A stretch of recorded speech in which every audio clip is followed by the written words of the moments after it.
welcome to Couched in Color with Dr. Alfie. I'm your host, Dr. Alfie. This is the podcast where we work to heal teen minds and hearts, parents too. So let's get into it.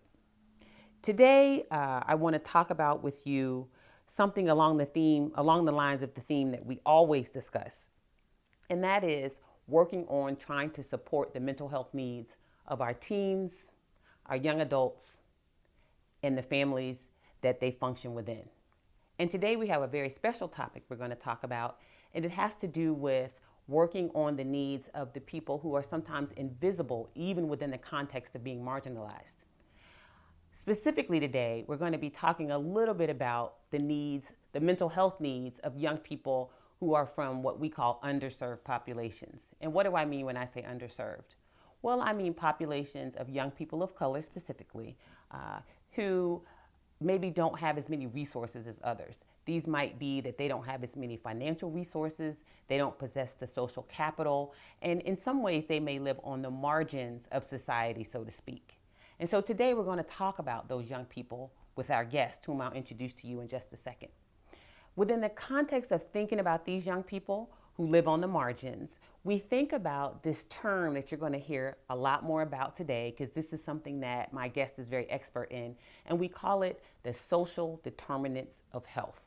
I will let my guest explain a little bit more to you about what that means, but think of it in the context of just what are all those kind of what we call psychosocial issues, not necessarily limited to finances, but including finances. But what are some of the societal issues that impact our young people and in turn create detrimental impacts on their mental health?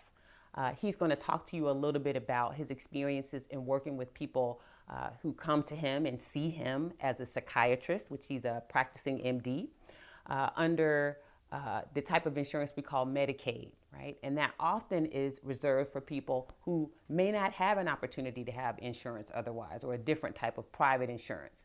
He'll also talk a little bit about his expertise in working with Latinx populations. He's expert in working with that population as well. And so in just a second, I'm going to bring my guest on. You'll have a chance to meet him. His name is Dr. Bowen Chung, and we will start with him describing who he is and what he does. So I'm a child and adolescent psychiatrist. I primarily work clinically at a safety net hospital in Los Angeles called Harborview UCLA, where I see kids in outpatient setting and supervise, child and adolescent psychiatry fellows and residents in the emergency room and on the consult service. But I also have another life. I always like to say my hobby, my moonlighting for the county, is actually doing research. And most of what I do is policy-related research around adult depression. For in safety net settings. So mostly African American, Latino. I have a new project in LGBTQ adults in LA and New Orleans, and some of the work I do is providing technical assistance to cities and states around how they should re-engineer their behavioral health from Medicaid. And recently we actually just started engaging with the NHS around how to help them engage multiple different stakeholders, both inside and outside of healthcare, to provide care in different provinces throughout the country. So lots of us may not know what NHS is. Oh, National Health Service, so the British health system. Okay, so the British health. Okay, so you wear a lot of hats. I wear a lot of hats. That's exciting. Yeah, and let's see. But I am I'm Korean American. Okay. I am a second generation psychiatrist. Okay. My father was a psychiatrist. Came over in 1970 from Korea, spoke very little English, and ended up working at a VA in Chicago and then in LA for about 35 years working with vets. Oh, wow. He told me never to go into psychiatry because we didn't make enough money. Famous last word. Yeah, exactly. He said, go into finance, go into investment banking, or if I was in medicine, go into orthopedic surgery and make a lot more money. Oh, yeah. But and then he said, don't go into academics. Yeah. So I failed them on so many different levels, but they still love me. There you go. Okay. All right. So you touched on a lot of things that, I'm really interested in so many of them. Lots of this I knew about you. A lot of this I didn't know about you. And I think one of the things that's really important to me for the work that we do with the podcast and what we try to share with people and educate them about is what are some of the common issues that you would say, if you think about it, that you find people bringing into you clinically? Because what you talked about is working a lot with patients who are coming in under Medicaid. So can you talk a little bit about, as much or as little as you like, what sure. are some of those issues? Yeah, so I think, a couple things about mental health in poor, Yes. I think mostly minority, African American, Latino, and some Asian kids. Yeah. The prevalence of most illnesses are not any different, meaning like depression and anxiety are not necessarily different than they would be in a wealthier community or a white community. It's about the same, actually. And one of the things our field doesn't think about, actually, and I think the popular literature doesn't think about, is what we call the prevalence of illness. We don't think about common things happening commonly. And amongst kids, the most common things are anxiety disorders, right? So kids who are nervous, have phobias, right? Have difficulty making friends, have separation anxiety. And that's actually about 1 out of every 5 kids at some point under age 18, right? About 20% at some point will have some sort of anxiety disorder. I mean, it's not like they're going to be sick forever, but it's and then after that, actually, surprisingly, is depression, right? And we don't think about depression as a childhood illness. And so depression is, depending on the study you look at in adolescents or kids, it's like under age 12 or adolescents, it's like 8 to 10%. That's right. Right? And then, of course, as soon as a girl becomes a woman and has her first period, her risk doubles to about 15%. Right? So those are actually the common things. ADHD, which we think about a lot, is actually only about 3 to 5%. Right? So, these things aren't that common. And like substance use and alcohol abuse, it's like anywhere, depends on the year, right? Like 8%, 10% at some point is misuse or use. And dependence is not that as common as one thinks. Things like schizophrenia or bipolar disorder is actually less than 1%. Right, under age 12. Over age 12, depending on the study you read, it can be, bipolar disorder can get up to like 2 or 3%, but it's not clear that that's the case, because if you think about bipolar disorder and schizophrenia, they're adult disorders. That's right. So people develop them usually, for the most part, in their late teens through their late 20s. And so you would expect the prevalence, meaning the number of people who have it in the U.S. population, to go up. Right? And it's about 1%. Each of them are about 1% amongst adults. And so it makes no sense that if it was 5%. So these are actually they're not uncommon, but they're not common. And things like PTSD, we have no idea what the true prevalence of PTSD is, because we don't screen for it. That's right. We're starting to, with requirements to screen for what the so-called ACEs, or the Adverse Child Events. Excellent. Right? Which is taking place in California. We have a new California Surgeon General, African American. Nadine Burke-Harris. That's right, the African American woman who's a pediatrician, and they're actually mandating ACEs screening throughout the state of California. So can you tell, because people may not know, I think lots of people hear this term ACEs. I'm not sure that everybody knows really what ACEs are. Like, what does that term mean? And then what's your knowledge of how it gets measured? How do we assess what ACEs are? So ACEs. So the term ACEs was popularized, and I actually don't remember the year. That's fine. But it was popularized. There was a group at there were some researchers. I think it was a family practitioner, but I'm not totally remembering it right. Who was at San Diego Kaiser. And what this person did was, I think he may have gotten some money from the CDC to look at what he called childhood adverse events. Things like trauma, like abuse, neglect, right, discrimination, poverty, housing, and looking at all of these different things, and whether family was intact and all of this stuff, and seeing whether that predicted adult chronic disease. And lo and behold, it did. Right? And there was a pediatrician around the same time who was looking at, was screening kids for trauma and adverse child events, and things like food insecurity, housing insecurity, like violence in the home, exposure to violence, right? Things that people potentially might be life-threatening, all sorts of things around social, sort of poverty, issues related to poverty, plus sort of home and neighborhood violence. Gotcha. And, being bullied.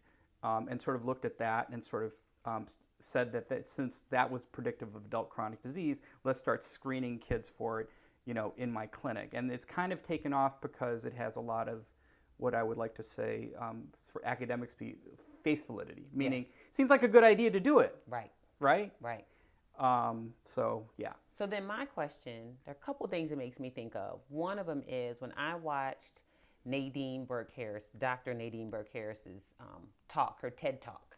One of the things that she shared with people among the many statistics that she shared was, and this, I was fascinated by this, was that when you look at how many ACEs individual people had, or like averages, I guess, what you found was that for any racial ethnic group, all racial ethnic groups had significant numbers of them. That's and true. that it wasn't widely different, because I was fascinated by this, because the first people, the two folks that you talked about who really started to look at this, now you correct me if I'm wrong, what she says in her talk is that they were mostly looking at white people. That's right.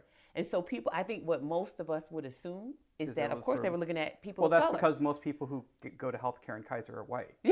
Right. Or in any health system. Right. And so I think why I like that is because it creates this universal perspective of everybody has things that, or every population or every racial ethnic group in the U.S. and probably worldwide struggles with things that can be detrimental to their health. I agree with that. I mean, there are some issues with it. I personally have problems with it. I think on the whole, it's not a bad thing to look at. Yes.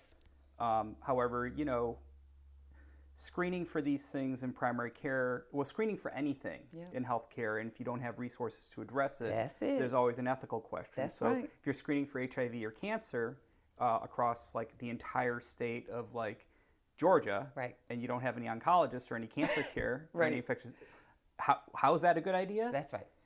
And in this case, it becomes even more complicated. I don't think that it's been shown that if you screen people for trauma-related incidents in the way they do, that you would, the screening itself doesn't lead to traumatizing a kid per se. Right. Meaning that if I ask about suicide, it's not going to cause a kid to be suicidal. Excellent. If I ask, say, have you been exposed to something that you potentially would view as life-threatening, either at home or, in your neighborhood, I don't think that would cause it. But what I am concerned about is the follow-up that some clinicians, very well-meaning clinicians, pediatricians, nurse practitioners, even some social workers who are going to start probing further to follow up on it, and that triggering some real trauma. Because the one thing we know about trauma is, obviously you know as well or better than I do, that if you start probing and asking people to talk about it, it can actually, in an unstructured way, it can make things worse. Right?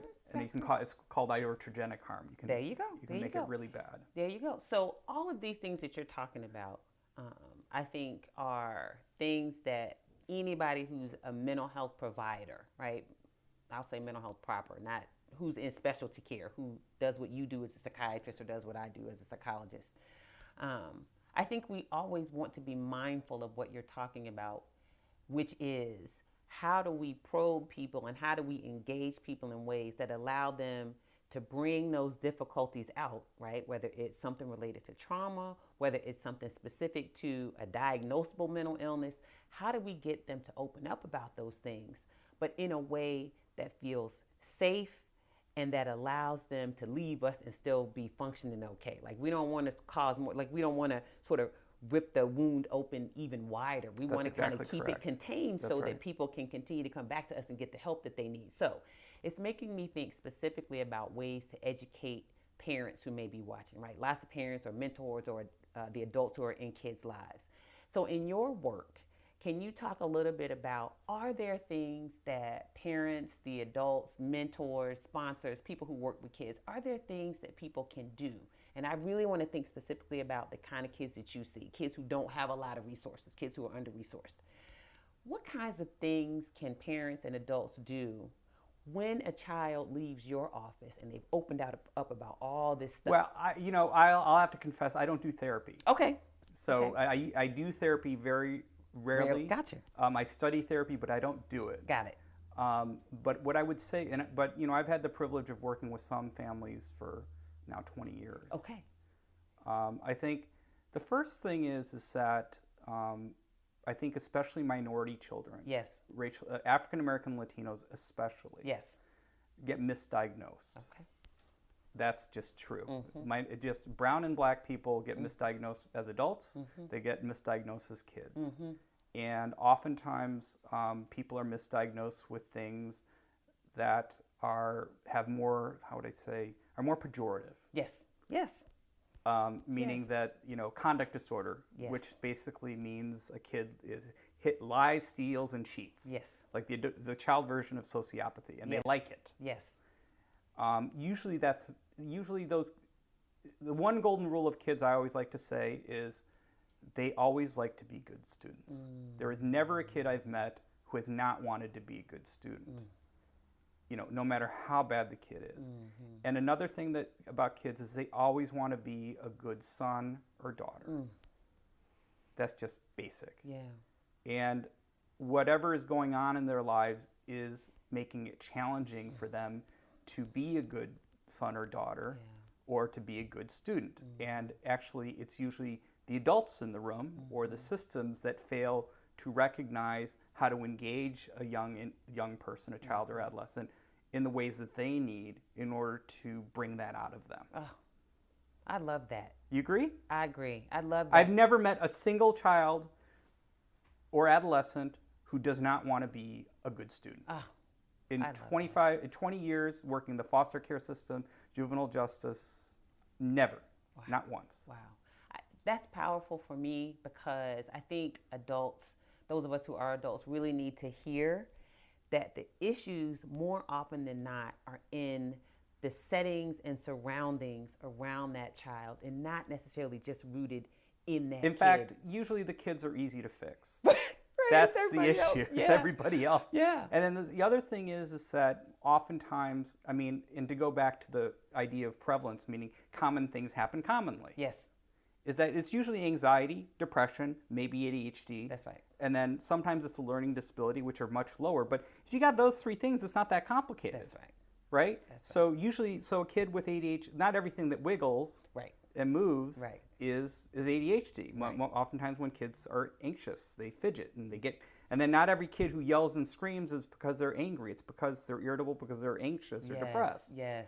And, what parents get really, I think, what I found with both kids and parents is that they focus on the behavior at the moment when it's annoying, rather than focusing on the kid over time and when they suffer silently. Wow. Yep. Right? Yep.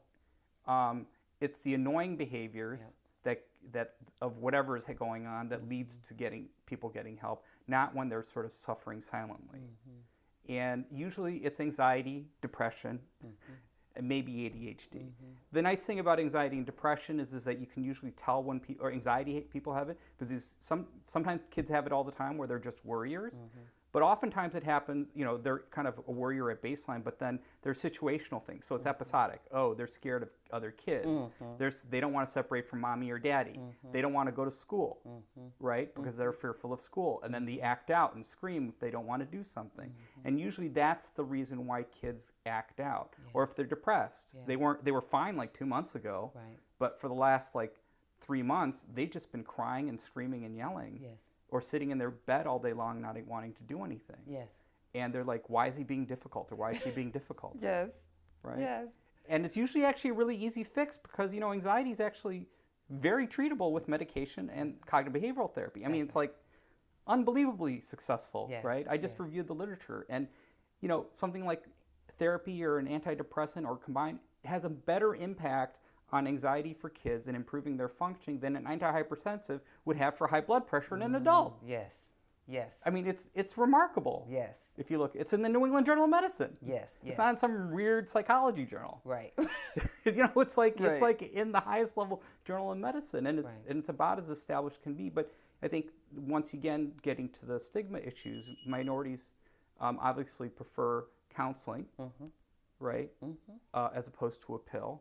But anxiety is one of those cases where actually a pill can be quite helpful. Yeah. And it works really well. It doesn't work as well, like antidepressants don't work as well for depression. Right. But they work incredibly well for anxiety. So I think in the context of this whole discussion, and we'll start winding down a little bit, that what you're sharing with me, there are a couple takeaways for me that I feel like are really important for the audience. Sure. For parents, one of the most important things is to pay attention to your child over time. Don't just look at this one period in time when you're seeing some behaviors that, as you said, look annoying or that are frustrating you. That's right. And so that's one. I think another is to think about how, and maybe you didn't say this, I think I kind of inferred this from some of what you said, but to think about just looking at ourselves as parents in the adults and kids' lives and thinking about what's happening in the environment that's contributing to this child behaving the way that they're behaving. So one of the things, sometimes there's nothing. Right. There can be nothing. There can be nothing. But I think that for me, more often than not, if that child is acting drastically differently, or that's not the child that you're used to seeing, there's something going on. Yes. Right. That's and true. it can be either in the environment, it may be just something that the child, but even if the child's internalizing it, they're internalizing something that's coming from somewhere. Well, but you see, I would say yes and no. Okay. Because sometimes the depression and anxiety drives the difficulty in the family. That's right. In other words, like the kids aren't getting along, the parents aren't getting along. So sometimes it just happens spontaneously. Okay. I think I've seen that quite a bit. And it's not, and then the school, so kids start not doing well in school, and they say that's the thing that's causing the stress. But if you actually examine the history, it's because the stress was there. No, because they were getting depressed or anxious. Yes. And then the school got worse. Yes. Right. The school functioning got worse. So it's not clear what the cause and effect sometimes is. I agree with that totally. Yeah. But I always think that what we have to do is sort of look at what you're saying is the whole picture. You don't just look at this kid is behaving poorly in this moment in time, so I don't know what the heck is wrong with this kid. Right. It's really more about, let's look at patterns over time, and let's just look at what's going on with this whole child. Let's look at the environment. Let's look at the kid's behavior, like you said, over time. And if we fail to do that personally, I think that we do a disservice to the children. Yes, I agree. Right? Yeah. And so the final thing I'll say is this, that I really feel like I've learned a lot, because a lot of stats you shared, I had no idea. But this idea of, I like this idea, I don't know if you mentioned it explicitly, but sort of talked about social determinants of health. So again, going back to this idea of what are the environmental things, what are the things happening in society, like when you were talking about ACEs, right? What are these different kinds of things that contribute to? So we know that, like, if you look over like a large population, we're talking like hundreds of thousands or millions of people, that the things that predict whether you live or die have virtually nothing to do with your individual doctor. That's right. And, they are, and this was proven actually first in England in a study called the Whitehall Study many years ago. Of course. I remember that study. Yes. Where basically they were able to track people in the British health system over years and years because they have a government health system, and at a certain point in the government, everybody worked for the government. So you literally were able to tell income and education were highly, and you were able to figure out that income and education and class, which was was mostly white country back then, you could predict every health outcome, including smoking, depression, mortality, high blood pressure, everything based on where your government salary level and rank was. Wow. And it was like this. It was like it was unbelievable how strong the effect was. And in the United States, the one thing is race. Yep. African Americans, especially males in particular, just have horrible health outcomes. Yep. Up and down. And race is the one. Income and education predict that really well as geography, right? Your zip code. But race is also an insanely strong predictor. And what I would say about that is what I take away from it as a Black person is that there are all these factors that sort of layer on top of the fact that I'm Black, right? So it's not just that I have dark skin, right? It is that there's something that interacts with me having dark skin in my environment. It's complicated because, there's studies now, which I'm not an expert on, but looking at stress, the impact of psychosocial stress on your RNA and DNA. Yep. Right? Yep. Like you talk about intergenerational trauma. It's Yep. real. Yep. It literally can, they'll take parents, pre or post, and they look at their DNA and their DNA changes. That's right. Right? That's due to right. methylation processes due to stress. That's right. You have this thing called, an enzyme called telomerase, right? Which, sort of figures out how to fix the DNA and Yes. the RNA, right? Yes. And it doesn't work as well, Yes. right? Yes. So you have shortening of the telomere, which is like the genetic information. It's like the programming in the cell that if it breaks down, you get bad things happening. Yes. And so that's part of it. I think then is environmental. Yes. Then you have opportunities in the environment. Yes. Healthy communities, parks, education, Yes. right? Yes. The building you live in. Do you have oil or toxic waste in your land? Yes. Are there helicopters going over your neighborhood? Are your windows boarded up? Yes. Can you even feel safe going out at Yes. night and Yes. exercising or doing something? Yes. Right? Yes. Or the noise? Yeah. It's all sorts of things. Yeah. So again, for me, it's a combination of all of those things. I feel like all of these things That's sort of right. layer on top of each other, and eventually, as you shared, can have physical impacts on us, right? They can impact us physically. It happens from before you're conceived. That's exactly right. And so for me, it's really about making sure there's some things that we don't necessarily have any control over, but there's some things that we can work on. And so what I want my audience to be aware of and to know is that those things exist, as you shared. If you don't, and for me, one of the takeaways is, if you don't take care of yourself, these are all the kinds of bad things that can happen. And they don't only happen to you, that you can pass some of those things on to your children unwittingly. And we don't want that, right? So I think that I don't want to make it sound like it's really simple and really cut and dry, because it's not, It's right? very You can't complicated. necessarily change the environment that you're in. But I think within the environment that you find yourself in, what I want people to walk away from this with is understanding that there are some things that you can do that are within your control, that you can use to try to take care of yourself. So one of the things that I'm very mindful of, no pun intended, is I am a meditator, and I do practice mindfulness. I don't know if you knew that about me. I do as well. Oh, wonderful. So this is great. So this will work well. So what I always do when I close with my guests is I use a practice where it's sort of a stimulus to get me thinking about things that I want to keep thinking about because they're positive, right? So I want to be in the moment, and I want to be positive in the moment. I can't always be that. And you and I have had lots of conversations over the years about me in particular being in some of the workspaces I've been in that have been less than positive. So I have these little cards called affirmators. And what I'm going to do, you bear with me, is I'm going to take them all out. I'm going to shuffle them a little bit. And then your job is to pick a card. I'm going to take out this little one because we don't need that. And then you're going to pick one, and then you're going to read it and then reflect on it. Okay. All right. There we go. And just read it out loud so we can all hear it and then reflect on it. Okay. Communication. I am a masterful communicator with the ability to say what I think and feel in a way that doesn't invoke conflict. Watch as I dodge the bullets of sass and snark. Marvel as I avoid the traps of passive-aggressive and victimhood.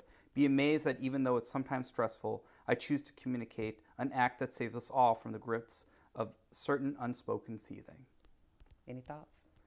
I try to work towards this every day, but I am humbled, both, with my partner, Gina. Yeah. We try to communicate with each other, and we've learned how to communicate with each other at work, with colleagues, they're with people who work for me. There's always, I always like to say there's always sometimes there's some very difficult things to communicate to people, and figuring out how to do it in a way that's not hateful and supportive, but at the same time direct and honest can be quite challenging sometimes, because I try as much as possible. I don't succeed to be compassionate in all my forms of communication, even if it's something that I'm not so happy with. Yeah, wonderful. Wonderful, wonderful. So thank you for indulging me in that exercise. And again, I want to thank you, Dr. Chung, for joining us. You've been a great guest. Thank you. I've learned a lot. And with that, I just want to say thanks, and we're going to sign off. Okay, thank you. All right. Bye-bye. So there you have it. A wonderful discussion with Dr. Chung about those people who are sometimes marginalized, even within the context of belonging to marginalized populations. We learned a lot about this term, social determinants of health. I hope that there were things that came from this discussion that will help you individually. And if they don't help you, can at least help the people around you and in your circle. As we close, I want to thank you, as always, for joining us. And I want to ask you to do a couple things for me. One, we want you to go and follow us on all our social media handles. For the podcast specifically, we're on Instagram and Twitter, and we're on YouTube at Couched in Color, all one word. You can also follow me individually at Dr. Alfie on Twitter and Instagram and on my website. And then finally, we want you to join us on our Couched in Color webpage anytime you feel the need to go back and review some of what you've learned today. Finally, I really want to ask you if you would please drop a few comments for us and let us know how we're doing and give us show ideas and just say whatever kinds of things you want to say to let us know what we can do to be supportive of you. In closing, I want to share with you something that I always share with everyone, and that is that I am always hoping for you to operate from a space of optimal mental health. And I want to wish you lots of love, lots of light, and I hope that it is always informed by good, culturally relevant science. Thank you.